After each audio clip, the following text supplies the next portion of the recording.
Bienvenue sur Africa 24 dans cette nouvelle édition du 12-15. Voici les titres de l'actualité. Commémoration de la 53e édition de la Fête nationale de la jeunesse au Cameroun. Une célébration marquée par l'annonce de plusieurs mesures phares, dont la création de 500 000 emplois en 2019. Les aéroports algériens sont en état d'alerte. Le trafic de stupéfiants est en hausse de plus de 49%. Les autorités préconisent un renforcement du dispositif de sécurité et de contrôle. Et une vaste campagne de sensibilisation dénommée « Tolérance zéro aux mutilations génitales féminines » a été lancée au Tchad. L'excision est un phénomène en hausse dans le pays malgré la législation pour lutter contre. Mais tout d'abord, le Nigeria connaîtra ses prochaines élections générales ce samedi 16 février. Plus de 84 millions d'électeurs sont attendus aux urnes pour notamment élire le prochain président de la République. Et ce sont au total 72 candidats qui tentent de briguer la magistrature suprême. Mais c'est surtout un duel très serré qui semble se dessiner entre le président sortant Muhammadu Buhari, candidat à sa propre succession, et son principal rival et ancien vice-président, l'opposant Atiku Abubakar. L'une des principales attentes de la population est la tenue d'un scrutin transparent sans fraude électorale. Le Cameroun a commémoré ce lundi 11 février la 53e édition de la Fête nationale de la jeunesse, des festivités importantes puisque la moitié de la population camerounaise a moins de 18 ans. Pour l'occasion, le président Paul Biya a annoncé plusieurs mesures phares pour 2019, dont la création de 500 000 emplois. Reportage de notre correspondante Viviane Baoken. Au boulevard du 20 mai ce 11 février 2019, les jeunes lycéens, collégiens et universitaires se sont déployés avec assurance. Porteurs de messages fort significatifs, ils ont réaffirmé au gouvernement leur volonté de participer à la construction d'un pays fort et uni. Déjà, la 53e édition nous interpelle fortement vu que le thème parle de la construction d'un Cameroun en paix, stable et émergent. Donc, cette jeunesse qui a défilé aujourd'hui de façon solennelle, a bel et bien prouvé que nous sommes prêts à aller dans la vision du chef de l'État et à bien sûr construire notre Cameroun en toute quiétude et en toute paix. Et pour traduire l'intérêt que le Cameroun accorde à sa jeunesse, le chef de l'État, Paul Biya, a annoncé des mesures importantes pour l'amélioration des conditions d'accès à la formation professionnelle pour chaque jeune. Parmi ces mesures, la création de 500 000 emplois en 2019 et la densification de l'offre de formation dans les nouveaux centres créés. Nous avons beaucoup d'universitaires diplômés qui ne travaillent pas. Ils ne travaillent pas parce qu'ils n'ont pas de métier. N'ayant pas de métier, c'est difficile d'avoir de l'emploi. C'est pour ça que le changement de paradigme est indispensable, que ceux qui ont déjà fini leur formation mais qui n'ont pas d'emploi acceptent de se remettre en cause, n'est-ce pas, pour apprendre un métier.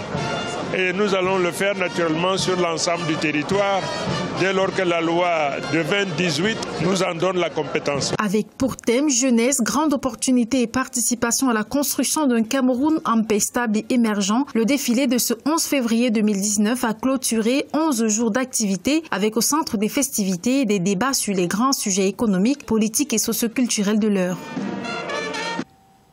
Également dans l'actualité au Sénégal, les responsables politiques et ceux de la société civile ont lancé un appel au calme ce lundi 11 février. En effet, la campagne électorale a été entachée par au moins une perte en vie humaine. Un partisan de la coalition au pouvoir, Beno Bokayakar de Macky Sall, a perdu la vie et a pris des affrontements avec d'autres partisans rivaux. Rappelons que c'est la première fois qu'un aussi petit nombre de candidats sont en lice à l'élection présidentielle sénégalaise. Seuls 5 candidats ont été jugés aptes par le Conseil constitutionnel à se présenter à l'élection présidentielle du 24 février. Les aéroports algériens sont désormais placés sous haute surveillance. Le dispositif de sécurité et de contrôle a été renforcé par les autorités pour lutter contre le trafic de stupéfiants. L'objectif étant d'empêcher les personnes faisant l'objet d'enquêtes de quitter le territoire algérien. Vina Nodin. En Algérie, les aéroports de tout le territoire national ont été placés en alerte maximale et les contrôles de sécurité y ont été renforcés. La cause, le trafic de drogue. Ces mesures de sécurité ont été instaurées suite aux saisies de 300 kg de cocaïne à Bourg-Médès. Les services de sécurité veillent à ce que les personnes visées par les enquêtes ne quittent pas le territoire national. Un pays qui est réputé pour être le pays qui permet le trafic de drogue n'est pas un pays qui a une bonne réputation. Je crois que c'est un État militaire, ils auront tout ce qu'il faut, ils ont tous les instruments de répression qui conviennent pour arrêter ça. Depuis le début de l'année 2019, les services de la Direction générale des douanes ont procédé à d'importantes saisies d'équipements sensibles, de stupéfiants et de devises. Le trafic de drogue a enregistré une hausse remarquable de 49,18%. Les services de la Sûreté nationale de la capitale ont enregistré 99 325 affaires durant l'année 2018, dont 69 012 ont été traitées, soit une moyenne de 69,98%, portant sur des infractions contre les biens, les droits des personnes, la cybercriminalité et la drogue. La Direction générale de la Sûreté nationale a lancé en janvier 2019 une campagne nationale de sensibilisation au danger des psychotropes. Animée par des cadres spécialisés, cette campagne se destinait principalement aux jeunes. Le Rwanda imprime de nouveaux billets de 500 et de 1000 francs rwandais depuis ce lundi 11 février. Ces billets doivent remplacer ceux qui avaient été imprimés en 2013 et 2015 pour des raisons de sécurité. Le coût des opérations s'élève à 5 milliards de francs rwandais sur 3 ans. Reportage de notre correspondant Fratanda Kaisenga. Les nouveaux billets de 500 et de 1000 francs rwandais seront mis en circulation à partir du 11 février 2019. Pour un coût de 5 milliards de francs rwandais en 3 ans, ces billets remplaceront ceux qui avaient été imprimés en 2013 et 2015 respectivement. Selon la Banque nationale du Rwanda, c'est pour des raisons de sécurité que ces billets ont subi des changements. À part quelques changements dans la technologie de ces billets, on avait toujours eu des complaintes que ces deux billets se ressemblaient en quelque sorte. Et puis, celui de 500 francs s'usait très vite. Donc, dès que tous les billets qu'on avait imprimés se sont tous usés, on a été obligé de changer. L'un des objectifs du Rwanda est de devenir une économie sans numéraire d'ici 2024. Mais selon les autorités rwandaises, bien qu'il y ait eu des améliorations dans ce sens, ce processus prendra un peu plus de temps que prévu. Ceci à cause des coûts encore élevés des transactions électroniques selon des experts.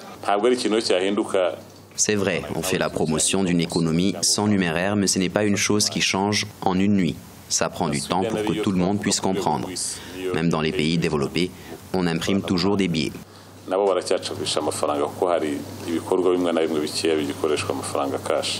Les changements apportés aux nouveaux billets incluent les signes de la culture rwandaise, tels qu'un danseur traditionnel sur le billet de 1000 francs ou encore le pont suspendu sur le billet de 500 pour la promotion du tourisme.